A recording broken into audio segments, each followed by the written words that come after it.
Bonsoir. J'ai aimé ça faire ce livre-là, vous savez. Ça a été agréable.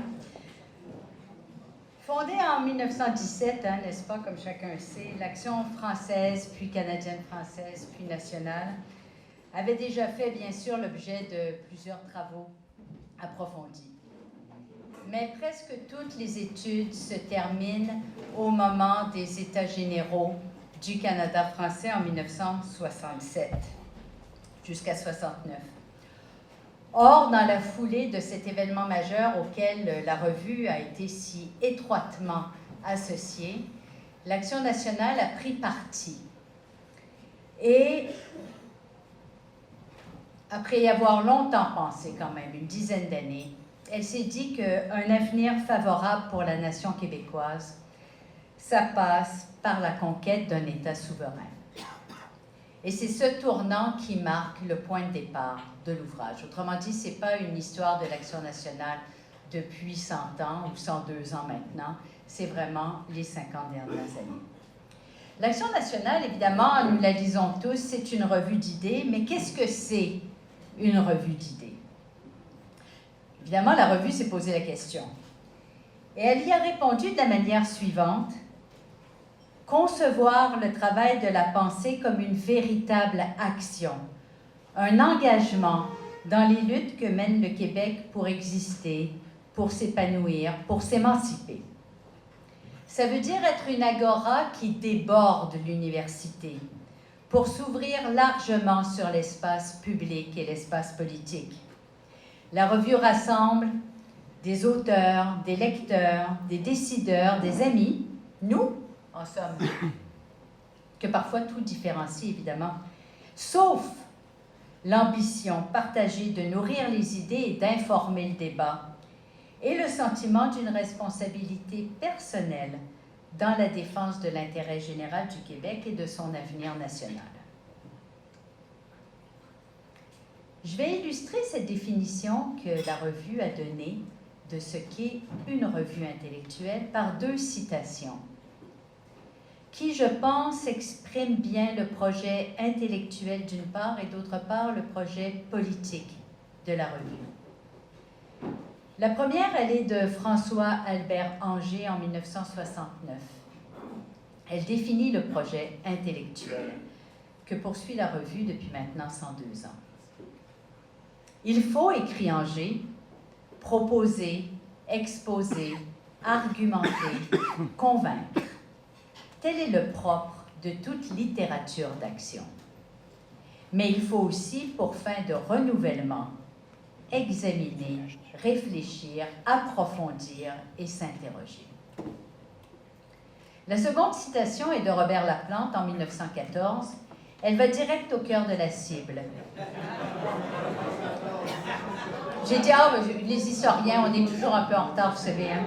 En 2014. Le pays du Québec n'est ni un rêve, ni une chimère. C'est un combat. D'où le titre de la conférence d'aujourd'hui, Combattre l'Action nationale et l'indépendance du Québec.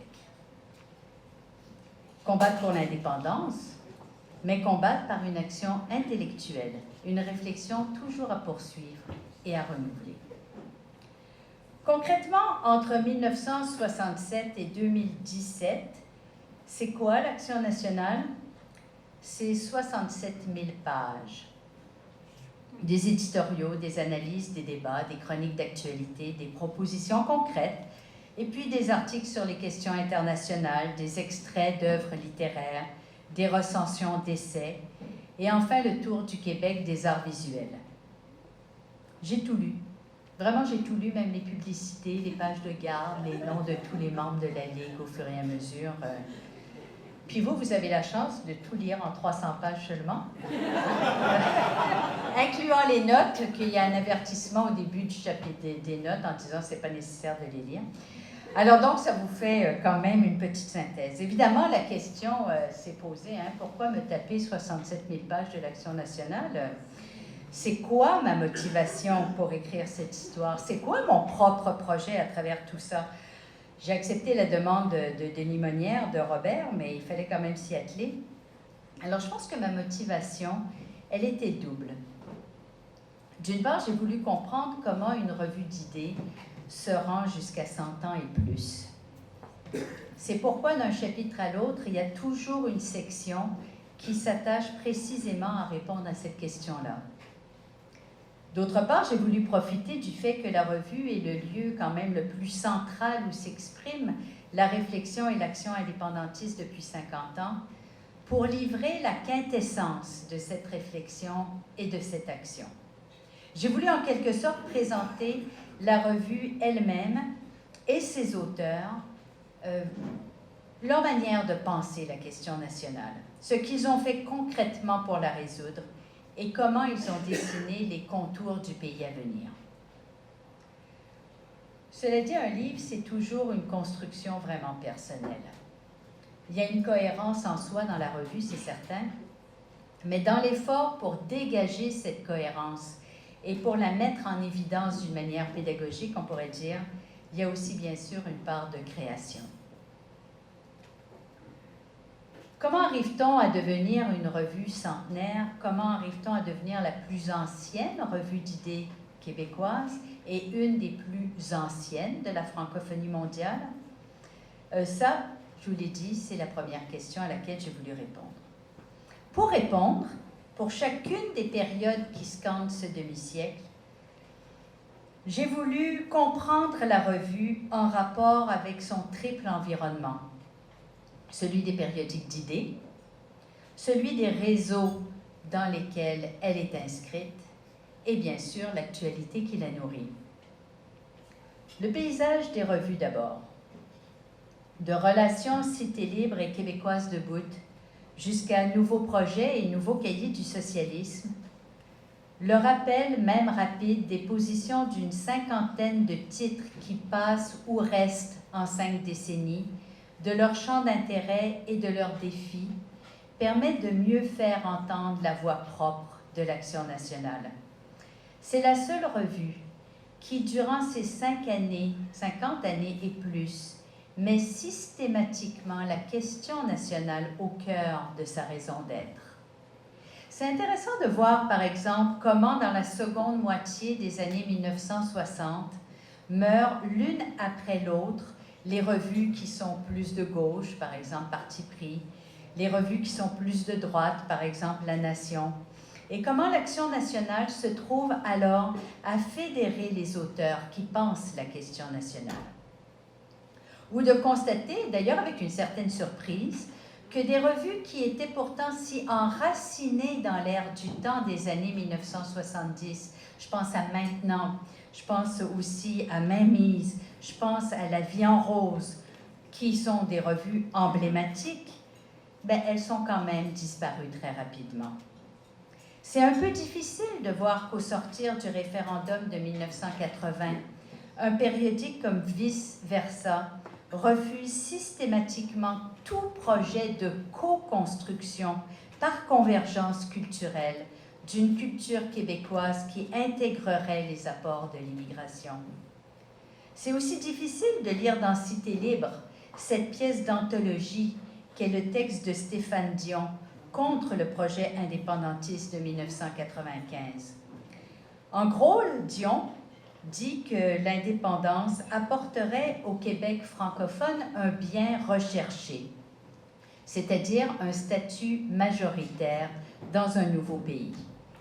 Ce projet doit donc être vivement combattu, en utilisant, s'il le faut, les Premières Nations pour exhiber la menace de la partition du territoire de ce nouveau pays. Par ailleurs, comme toute ouverture de la Constitution pour conférer de nouveaux pouvoirs au Québec sera toujours refusée par le Canada anglais, Dion dit « ça ne sert à rien de promettre quoi que ce soit. Le Québec doit s'écraser, point final. » C'est ce qu'il dit. Et puis c'est instructif d'apprendre que plusieurs revues comme VO, pourtant très anciennes et très lues, meurent au début des années 2000 quand cesse le soutien qu'elles recevaient du fédéral, et qu'aujourd'hui encore, des périodiques comme Relations ou À bâbord, qui font leur l'idéologie du pluralisme culturel, ont absolument besoin du Fonds du Canada pour les périodiques pour survivre. Au milieu de tout ça, la revue, mois après mois, depuis 102 ans, sans subvention, grâce à nous tous, elle continue. La revue a été scrutée aussi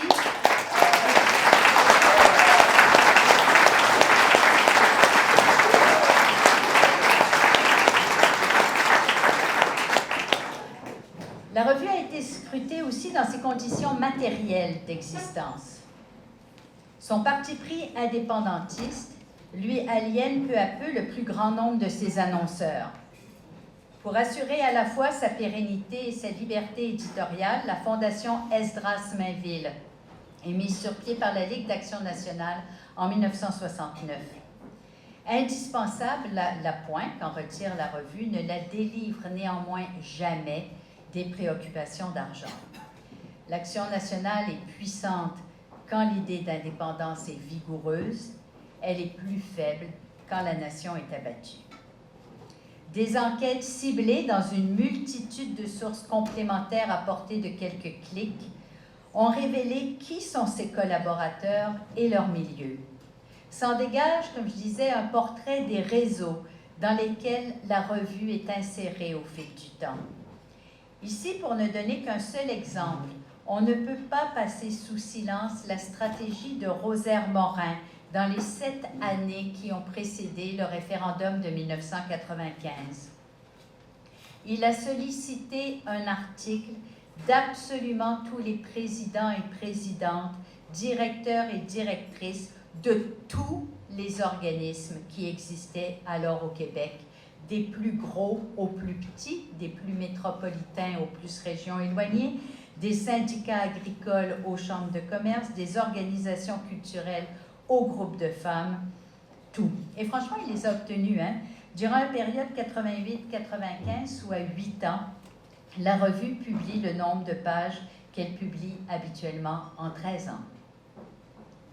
Enfin, toujours dans l'environnement de la revue, il y a bien sûr tout le contexte politique, social, économique et intellectuel qui a provoqué ses directeurs et ses auteurs. Dans ce livre, on retrouve donc une partie de l'histoire du Québec du dernier demi-siècle, du moins telle que l'Action nationale permet de la parcourir. Donc, à ma question, comment l'Action nationale est-elle devenue une revue centenaire? Voici en quelque sorte la première partie de ma réponse. C'est parce qu'à chaque époque, d'autres directeurs, d'autres comités de rédaction, d'autres collaborateurs, d'autres amis, d'autres lecteurs ont fait leur cette revue, qu'ils l'ont façonnée selon leurs valeurs et lui ont chaque fois insufflé une pertinence renouvelée. J'ai l'impression évidemment de dire un truisme, mais le livre permet de voir concrètement tout le travail que cela a exigé et comment ça s'est réalisé. L'Action nationale, c'est une voix unique, des amis d'une fidélité aussi inébranlable que rare, une insertion profonde dans la nation et une prise directe sur la vie intellectuelle et politique du Québec. Ma deuxième préoccupation en écrivant ce livre, je l'ai dit, c'était de faire entendre la pensée indépendantiste, dans toutes ses nuances et telle qu'en elle-même. J'espère que j'ai réussi, mais en tout cas, si vous lisez le livre, écrivez-moi pour me dire ce que vous en avez pensé. S'il faut résumer en un seul paragraphe l'évolution de l'Action nationale au cours du dernier demi-siècle, on peut dire ceci. Du catholicisme social et du nationalisme traditionnaliste qui l'ont longtemps inspiré, la revue, à partir de la fin des années 60, a évolué, avec quelques heurts, mais somme toute assez naturellement, vers la promotion de la solidarité économique et de la justice sociale, la défense de l'État québécois, l'articulation d'une vision intégrée du territoire et l'élaboration d'un nouveau projet national indépendantiste. Depuis une vingtaine d'années par ailleurs, l'Action nationale, comme vous le savez, porte une grande attention aux enjeux énergétiques et aux enjeux de cohésion sociale qui sont au cœur de la redéfinition en cours de l'Action nationale. À l'Action nationale, on s'en doute, la métamorphose de la nation canadienne-française en nation québécoise n'a pas seulement été analysée, elle a été vécue dans la chair, par certains comme une perte douloureuse et angoissante, par d'autres, et finalement même par la plupart des premiers, comme un nouveau départ prometteur. Tous les résidents du Québec sont conviés à construire ensemble la nation. Une nation de langue française à laquelle s'intègrent les nouveaux venus, qui reconnaît l'existence d'une minorité nationale d'origine canadienne-anglaise dont elle garantit les droits et qui veut tisser de nouvelles relations de nation à nation avec les peuples autochtones. Un tel projet est imaginé, promu, défendu sans relâche depuis la fin des années 60. La revue n'a eu de cesse de vouloir persuader la nation québécoise, contestée trop souvent jusque dans son existence, de sa légitimité d'être et d'être à sa façon. Qu'est-ce que la démocratie? Comment en encourager les diverses formes et comment la protéger? Quelles alternatives au capitalisme débridé, au credo économique libéral puis néolibéral? Comment assurer que les Québécois soient propriétaires d'une plus grande part de leur économie? Comment faire pour que l'économie tourne au bénéfice de la prospérité générale? Pourquoi est-il essentiel que le Québec puisse au moins exercer pleinement et sans concurrence l'ensemble des pouvoirs exclusifs qui lui sont dévolus dans la Constitution canadienne? Comment persuader la nation québécoise qu'elle a le droit vraiment d'être ce qu'elle est? Comment défendre le projet indépendantiste? Toutes ces questions, c'est ce qui fait le combat de la revue depuis 50 ans. Je tiens à dire que j'ai procédé à l'inverse de la plupart des histoires de revues que j'ai consultées avant d'écrire celle-ci. Je n'ai pas fait d'analyse quantitative, vraiment pas. Alors que je ne suis pas bonne en chiffres de toute façon. Parfois, j'ai indiqué que la langue prend tel poids à telle période, mais c'est à peu près tout. Au contraire, j'ai réellement mis l'accent sur le développement des idées. L'Action nationale, d'ailleurs, n'est pas une revue culturelle, elle ne s'est jamais prise pour telle non plus, mais rares sont les périodes après 1967, au cours desquelles l'histoire ou le patrimoine, la littérature ou les arts, et surtout les recensions d'essais n'y ont pas occupé une bonne place. La revue s'est de longue date reconnu la mission d'aider les Québécois à ne pas se perdre eux-mêmes de vue et celle de diffuser la variété de leur manière d'être et de se représenter le monde. Elle s'en est donné de nouveaux moyens par la création des cahiers de lecture en 2007 et depuis 2000 en transformant ses pages couverture en galerie d'art. Depuis la création du Parti québécois, la revue entretient une relation tendue avec cette formation politique. Tous ses directeurs n'en ont pas été éloignés au même degré, mais tous en ont été critiques. Leur reproche essentiel, c'est la tiédeur de ce parti devant sa responsabilité historique de conduire la nation québécoise à son indépendance politique.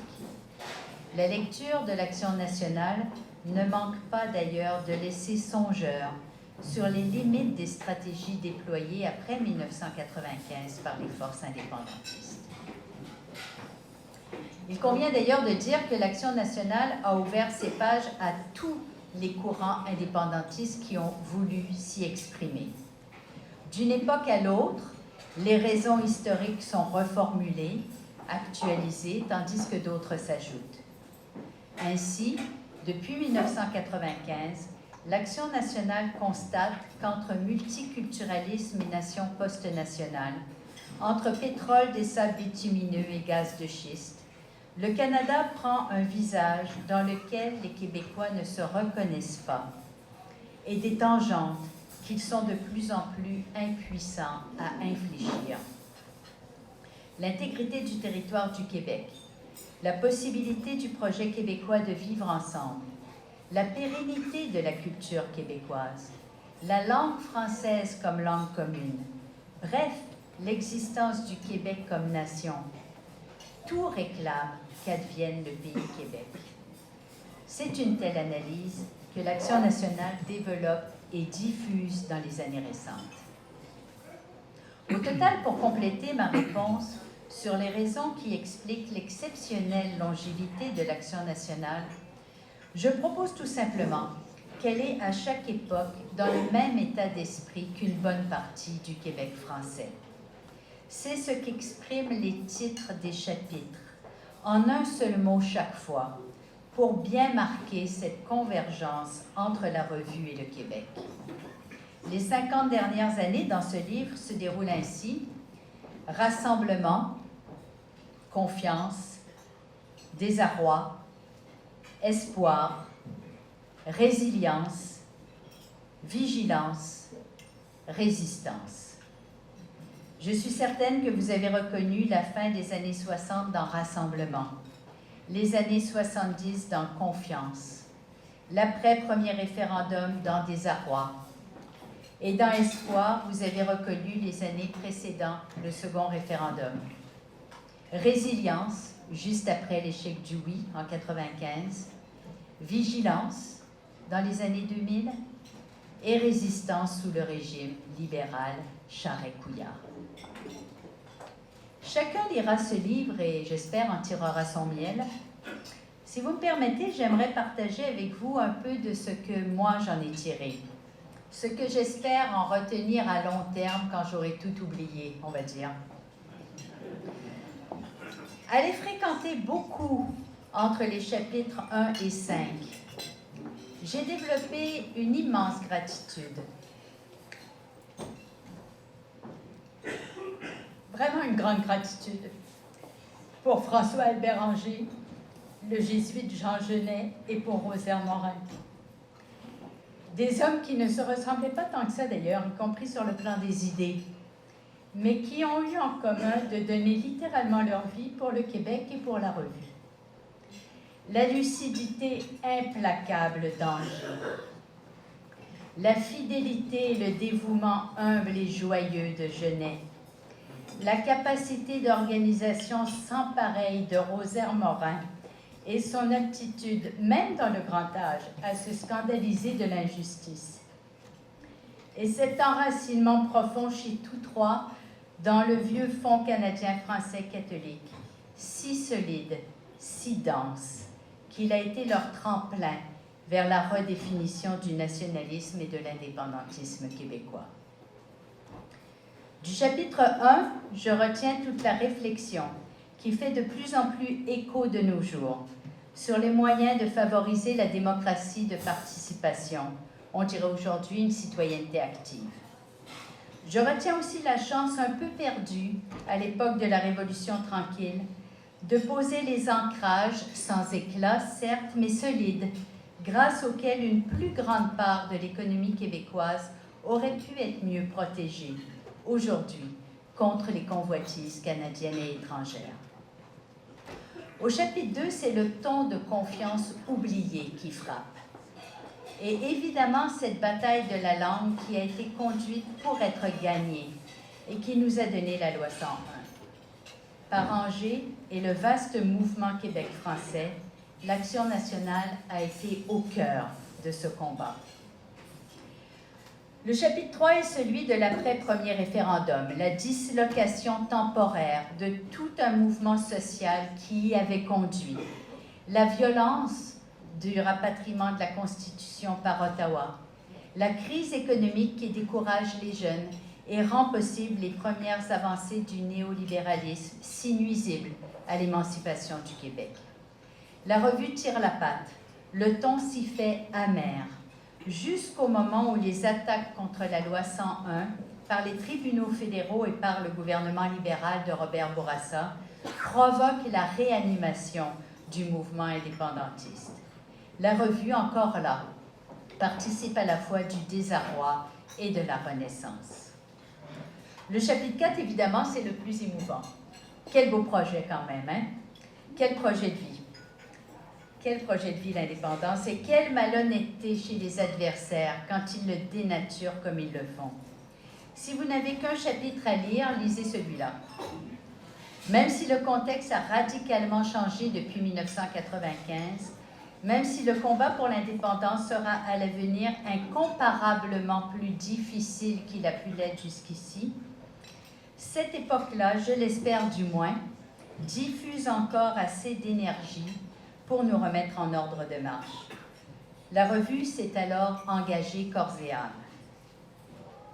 Au chapitre 5 s'abat toute la violence du Canada après la grande peur que les résultats du deuxième référendum lui ont causée. Il ne faudrait pas oublier cette violence. J'en suis parvenue moi-même en passant de nouveau dans ces années. La revue ne la traverse que par la résilience de Rosaire Morin, qui, s'arc-boutant sur ses convictions de toujours, lance la grande enquête sur la déportation de l'épargne québécoise, dans l'espoir que le gouvernement du Québec et nos grands instruments économiques prendront les mesures pour conserver une plus grande part de cette épargne chez nous et la mettre au service de notre économie. Les chiffres sont anciens dans ce chapitre, c'est certain, mais le processus, lui, par lequel le Québec est chaque jour dépossédé davantage du peu qu'il avait réussi à contrôler, ce processus doit être connu, médité et confronté à l'actualité. Les chapitres 6 et 7 sont ceux où on voit une majorité démographique être réduite à une minorité politique, non seulement au Canada bien sûr, mais même au Québec. D'ailleurs, dans le premier numéro des Cahiers du 27 juin, Charles Steller, qui a déjà qualifié d'ennemis les promoteurs de l'indépendance, admet que le Québec dans le Canada doit renoncer à être reconnu dans sa différence. Il n'y en aura pas d'accommodement raisonnable pour le Québec. De toute façon, au début des années 2000, quelle confusion parmi nous. C'est toute la querelle entre nationalisme soi-disant civique et nationalisme soi-disant ethnique qui fait rage et à laquelle l'Action nationale ouvre ses pages. En même temps, elle les ouvre aussi à la lutte contre le multiculturalisme, qui est alors l'arme suprême qu'emploie le gouvernement fédéral et les tribunaux fédéraux pour disloquer le Québec et la légitimité de la référence québécoise. C'est aussi au début des années 2000 qu'en conjonction avec de nombreux mouvements sociaux et environnementaux, la revue mène le combat contre le projet du Suroît, le projet Rabaska et quelques autres. Et c'est en ces années que Robert Laplante y lance en vain, à l'intention du Parti québécois encore au pouvoir, une invitation à revoir le cadre stratégique, à poser enfin les gestes de rupture et à préparer concrètement les instruments législatifs et administratifs qui rendront la souveraineté possible. Alors qu'en plein dévoilement du scandale des commandites, l'appui à l'indépendance dépasse à certains moments les résultats du référendum de 1995. Du chapitre 7, enfin, il faut retenir la lutte perdue contre une définition élargie de la communauté anglophone du Québec, la dénationalisation de la bourgeoisie québécoise, le pourrissement de la question des signes religieux, la régression de l'État québécois, les tentatives de viol du territoire par les entreprises gazières et pétrolières canadiennes, mais aussi la mobilisation très réconfortante des Québécois contre ces compagnies. Tout n'est pas perdu, bien sûr, mais tout est à reprendre. En janvier-février 2017 est paru le numéro du centenaire. Dérogeant pour la première fois au format caractéristique des 1000 numéros qui l'ont précédé, 1000 numéros qui l'ont précédé, celui du centenaire, beaucoup plus grand, revient en 16 articles très forts sur les lignes principales de l'histoire de la revue et de la Ligue, sur le souffle qu'ont donné Lionel Groulx, puis Angers justement, à l'une comme à l'autre, la Ligue et la revue. Un élan qui a continué à les porter bien après leur temps tous les deux. Le numéro revient aussi sur plusieurs des thèmes majeurs dont s'est préoccupée la revue au cours du siècle et que nous venons d'évoquer. Éducation, coopération, ressources naturelles et économie, rôle de l'État, nationalisme, constitution, indépendance, immigration, langue. Peu de temps avant la parution du premier numéro en janvier 1917, Le Conseil privé de Londres, rappelle Éric Poirier, avait confirmé le pouvoir de l'Ontario d'interdire, par le règlement 17, l'enseignement en français dans les écoles de cette province. On était à la 50e année de la Confédération, à la 50e année aussi de bafouement des droits des minorités canadiennes françaises. L'Action française, dès sa naissance, écrivent chacun dans ses mots Robert Laplante et Denis Monnière, a eu pour ambition d'aider la nation à la représentation d'elle-même comme minoritaire, à lui faire voir son potentiel et à imaginer les outils de son émancipation.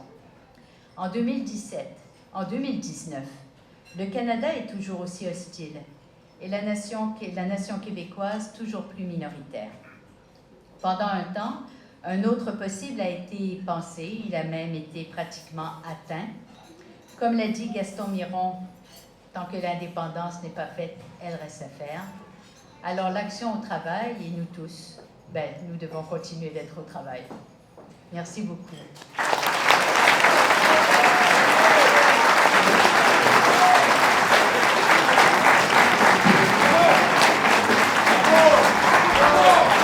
Merci.